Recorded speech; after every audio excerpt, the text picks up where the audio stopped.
pas très certain qu'il soit très efficace que j'énumère les engagements des institutions internationales ou nationales. Je pense que dans cette maison et avec le public qu'il y a ici, vous êtes des gens avertis et vous connaissez les urgences qui sont les nôtres.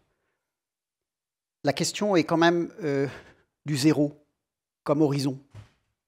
Le zéro artificialisation nette, le zéro émission de carbone, le zéro gaz à effet de serre. Pas certain que le zéro soit très porteur. Certains l'évitent. Certains se mettent en résistance, côté Rhône-Alpes, dans ces secteurs-là. Donc on peut peut-être se poser la question de quels sont les horizons qu'on se donne, qui soient des horizons porteurs. Edgar Morin, dans un article paru dans Le Monde la semaine dernière, se posait la question de savoir si la situation était désespérante ou désespérée. Pour ma part, je préfère désespérante, parce qu'elle permet la combativité, même elle incite à la combativité, quels que soient nos états d'optimisme ou de pessimisme. De toute façon, l'enjeu est d'organiser le pessimisme s'il est là, pour être dans des logiques d'organisation de nouveaux horizons. Cette question de changer de perspective, elle pose la question finalement sous forme des éléments de base de la perspective. Vous devinez peut-être au travers des trois ouvrages que j'ai mis ici, qui sont finalement les éléments de mon métier. Je suis architecte urbaniste, et donc la question du dessin, qu'on peut écrire un peu comme on veut, dessin, pose donc cette perspective, c'est trois éléments de base. C'est l'horizon, vers où on va. C'est les points de fuite. Peut-être on pourrait se poser la question de... on veut échapper à quoi? Quelles sont les fuites que l'on veut organiser? Quelles sont les nécessités de fuite de notre société d'aujourd'hui? Et puis le socle, l'endroit où l'on se pose pour avoir le point de vue qui va bien. Et moi, je me suis posé cette question, je voudrais l'évoquer avec vous ce soir, c'est la question du point de vue, c'est-à-dire où on s'installe pour envisager le devenir, nos devenirs de société, mais nos devenirs finalement de cette planète, si on souhaite qu'elle reste habitable. Alors la question, elle est très certainement peut-être de faire se rencontrer ces trois terres qui sont là. C'est la terre de la planète, la terre du GIEC, la terre finalement de l'écroulement de la biodiversité, c'est la terre du dérèglement climatique, c'est la terre finalement qui nous rassemble tous, et on voit bien qu'aujourd'hui tout est lié, tout est à cette échelle de cette petite boule sur laquelle on est tous. Et puis c'est la terre vivante, c'est cette toute petite surface sur laquelle finalement on doit vivre, mais peut-être avec ce que la Terre nous offre, et cette capacité d'un sol vivant, capable de produire tout ce dont on a besoin, en particulier les éléments vitaux de nourriture. Je peux comprendre qu'il se passait des choses sur les autoroutes aujourd'hui même et depuis quelques jours, et qui posent aussi ces questions-là d'une autre façon. Et puis la Terre qui est peut-être la mienne en tant qu'aménageur. Moi, je suis architecte urbaniste, je suis un aménageur, et donc cette question de la façon dont on la découpe, on se la partage, au plusieurs sens du thème. On peut la partager en la segmentant, mais aussi on peut la partager de façon plus collective. Et donc cette question, comment on l'aménage? Et c'est comment on va faire se rencontrer ces trois terres. Alors Bruno Latour, que vous connaissez évidemment, qui est décédé récemment, nous disait les choses autrement. Il disait qu'il va falloir de toute façon qu'on fasse se superposer de nouveau la terre où l'on habite, on vient de l'évoquer à l'instant, et les terres dont on vit. Vous savez qu'en France, aujourd'hui, je crois que c'est entre 3 et 4 terres. Alors je regardais le Luxembourg à côté de chez moi je suis à Nancy, c'est 8 terres. Donc pas besoin d'aller au Qatar, hein. Qatar c'est 9. Luxembourg, là, juste là, c'est 8. Bon, nous c'est 3, 4. C'est quand même un peu beaucoup. Donc, comment on fait superposer cette terre? Et Bruno Latour, il nous dit un truc très simple, hein, dans Où atterrir. Il nous dit, le sujet, c'est de préparer des territoires de résistance, c'est-à-dire là où les gens habitent, s'organiser pour que les gens continuent à habiter dans les meilleures conditions, quels que soient les chocs qui vont arriver, qui arriveront, quoi qu'il arrive, qui sont déjà là pour certains territoires. Cette question, elle pose la question, finalement, je fais partie d'un collectif qui s'appelle les paysages de l'après-pétrole, et on se pose cette question de finalement, quels seront nos paysages et notre organisation de cadre de vie pour vivre dans cette situation post-pétrole. Moi, je me dis, mais finalement, allons voir l'avant-pétrole. C'est-à-dire avant qu'on devienne un peu stupide avec cette énergie facile, abondante, pas chère en fait, même si on sait bien que ça pose quand même des questions de revenus pour un certain nombre de personnes, mais quand même, si le baril avait été à 250 $ à la sortie de la guerre, on n'en serait pas là. Donc allons voir ce qui s'est passé dans l'avant-pétrole. J'ai mis quelques images pour dire que finalement, moi, c'est ça que je fais. Je suis un peu un Sherlock Holmes des territoires, j'y vais avec mon petit carnet de dessin, je fais des croquis, j'interroge les gens, je regarde un peu ce qui se passe, et je vais, alors certes, comme ici, peut-être un petit peu loin, voilà, mais je vais aussi dans tous ces territoires en France qui nous sont offerts à notre regard et qu'on peut essayer de décrypter pour essayer de comprendre quelle était l'intelligence qui a permis de fabriquer des paysages qui étaient des paysages résistants, qui permettaient aux gens de vivre et d'habiter dans des conditions finalement plutôt de très bon niveau. Et donc cette question, elle est vraiment là, c'est-à-dire qu'on aménage le monde comme on voit la vie, et donc évidemment, ces deux éléments, il faut les agglomérer. La question, c'est la question de l'habitat. Encore une fois, dans cette maison, l'habitat, c'est un élément essentiel. La question des milieux, et finalement l'habitat, c'est la façon dont une espèce, finalement, façonne un milieu pour faire société, si on parle de l'homme. Ça me semble assez essentiel, parce que architecte urbaniste, vous avez peut-être mis très vite dans une case, c'est celui qui construit. Je pense que oui, c'est celui qui construit, mais moi, ce qui m'intéresse, c'est la construction des territoires au sens large du terme. Donc, l'habiter, la façon dont on habite de façon générale, c'est-à-dire l'abri, mais aussi la terre qui nourrit et qui permet aussi la rencontre et le collectif. Alors, il se trouve que une autre petite facette de mon métier, je suis professeur, je suis enseignant dans une école d'architecture, et depuis 20 ans, on emmène nos étudiants dans des territoires ruraux. Je peux vous dire qu'il y a 20 ans, dans une école d'architecture, quand vous alliez à la campagne, on vous disait « mais tu vas faire quoi à la campagne, Marc ?» On est dans une école d'archi.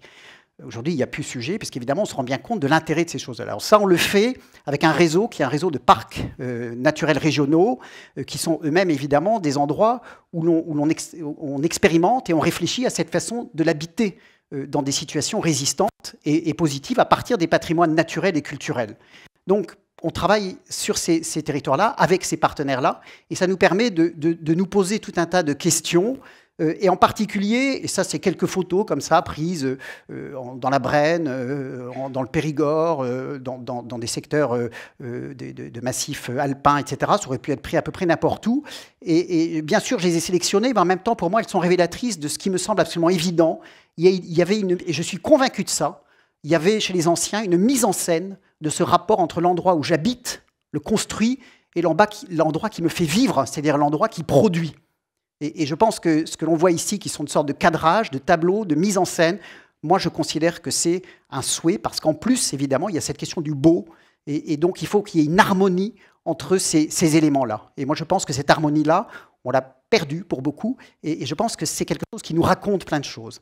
Alors du coup, on navigue, on va dans le territoire, et on se pose la question de comment nous, en conscience, dans les métiers qui sont les miens, ceux de l'aménagement, eh bien, on va apporter notre pierre à l'édifice et on va regarder finalement, ici c'est en Ardèche, avec le parc des Monts d'Ardèche, où on se disait, mais finalement, on va décortiquer un hameau, on va le démonter, on va essayer de comprendre comment ce hameau il fonctionne, comment il est organisé.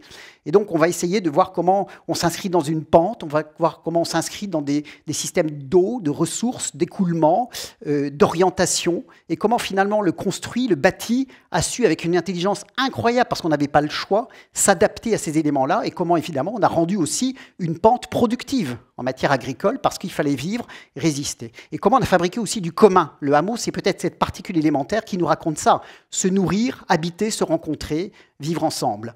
Et je pense que ça, c'est les sujets qui sont les sujets, nos sujets. Je ne sais pas si vous êtes tous AgroParisTech ou d'autres formations ou d'autres endroits, mais je crois que chacun, à notre niveau, on est dans ces sujets-là. Évidemment, on remonte cette boîte à outils, on la remonte avec modernité, avec les savoirs d'aujourd'hui, et ça nous permet, je pense, d'être extrêmement pertinent là où on est, et aussi dans le respect des cultures locales, parce qu'évidemment, la culture elle-même fait partie de ces éléments absolument vitaux dans les territoires pour vivre en collectivité, en sachant d'où l'on vient, pour mieux se positionner, évidemment, pour les organisations futures. Alors, un petit détour que je vous propose. On a eu la chance l'an dernier de partir avec nos étudiants en travaillant dans le Périgord limousin, sur une petite commune, et en fait, de là, on est parti en voyage d'études une semaine dans une oasis du sud marocain, Aït Mansour, qui est dans l'anti-Atlas, c'est-à-dire à la limite vraiment du Sahara.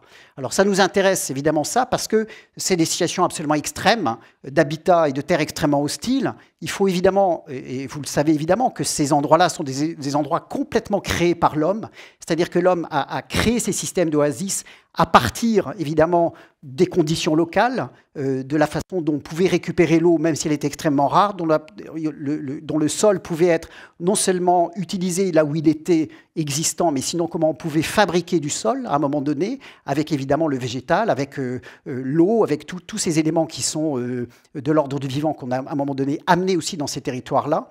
Et évidemment, ce qui nous intéresse fortement, c'est que non seulement on agit sur le climat, mais là on va bien plus loin, on crée un climat particulier pour permettre à une société de fonctionner et de vivre. Agir sur le climat, fabriquer même un climat spécifique à un endroit donné, je pense que tout ça résonne dans une actualité extrêmement forte. Ce n'est pas pour rien d'ailleurs que dans certaines villes, dont Paris évidemment, on parle beaucoup d'oasis urbaines. Et je pense que ces sujets de comment à un moment donné on agit sur le climat, mais de façon positive, c'est des choses qui nous semblent d'une actualité absolument redoutable. Évidemment, à partir de ça, c'est les éléments vitaux que sont l'eau, le végétal, le collectif. Le mot n'apparaît pas sur la diapo, mais ça me semble absolument essentiel. C'est la façon dont la collectivité va gérer ses ressources ensemble, en posant la question évidemment de l'accès à ces ressources, du partage des ressources, et évidemment de la capacité à la gérer de façon économe, ou en tout cas de façon durable. Et je pense que là aussi, on est dans nos sujets. Alors, ce qui m'intéresse peut-être, c'est de regarder des perturbations. C'est toujours intéressant dans un système global extrêmement complexe comme ça, et où les choses se tiennent parce qu'elles sont justement mesurées les unes par rapport aux autres et organisées les unes par rapport aux autres, de regarder les perturbations. J'ai pris 2 exemples. Premier exemple à gauche, c'est une séguia, donc c'est ces systèmes de canaux d'irrigation dans ces systèmes oasiens du sud marocain. Et pour des questions d'efficacité de gestion de la ressource eau, les séguias en terre ont été remplacés dans beaucoup d'endroits, avec des fonds du ministère de l'Agriculture marocain, par des séguias en béton.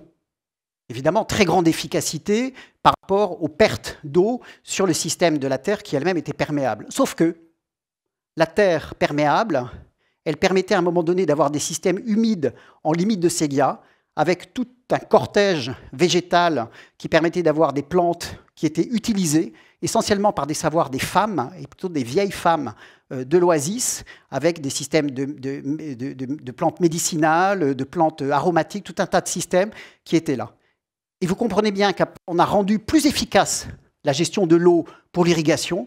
Par contre, évidemment, on a perdu à la fois les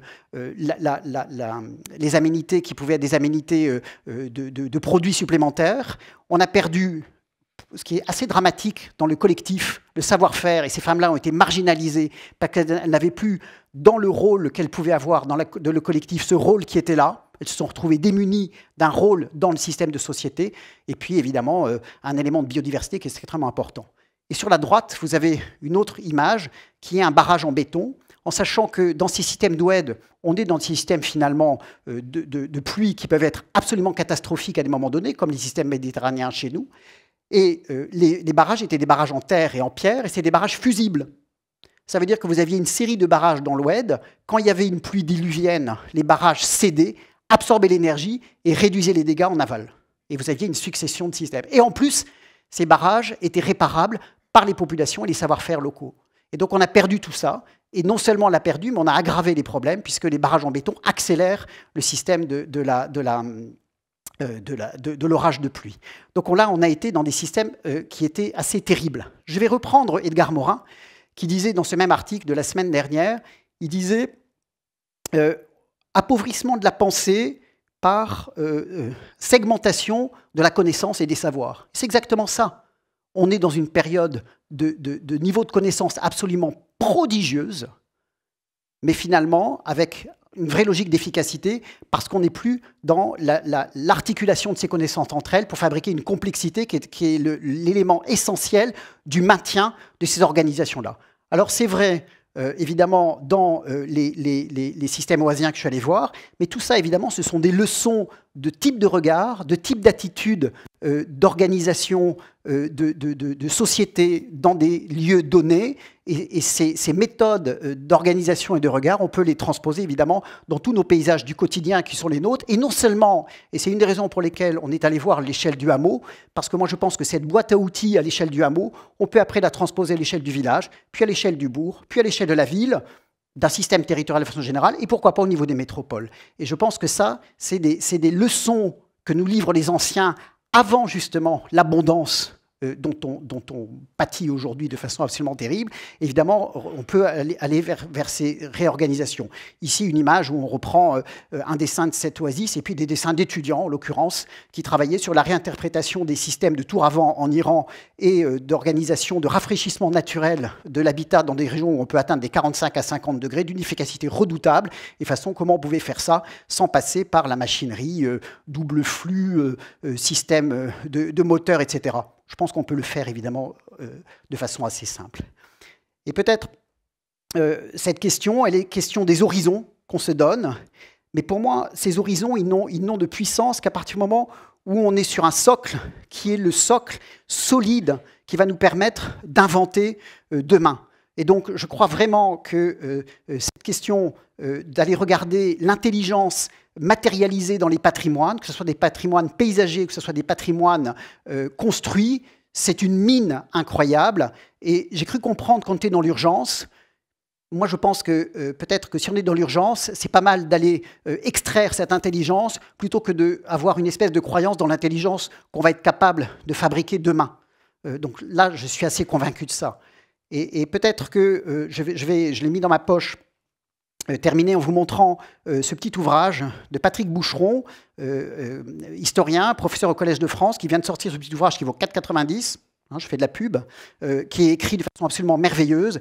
Et il termine en disant, pour ça je me permets de le citer, parce que sinon je n'aurais pas pu faire cette citation, il termine en disant, vous savez, bon, en termes de politique, sans doute tout est à refaire. Par contre, là, il va falloir s'y mettre maintenant. Et pour tromper la mort, il n'y a pas 50 solutions. Il faut raconter une histoire au bourreau. Et puis encore une histoire au bourreau. Et puis encore une nouvelle histoire au bourreau. Les 1001 nuits. C'est-à-dire un projet, et puis encore un projet, là, avec ces savoir-faire-là. Et là, on s'en sortira. Et l'objectif, c'est peut-être de faire comme Victor Hugo nous le propose dans Les Misérables, étonner la catastrophe. C'est à vous, c'est à nous de nous y mettre. Merci.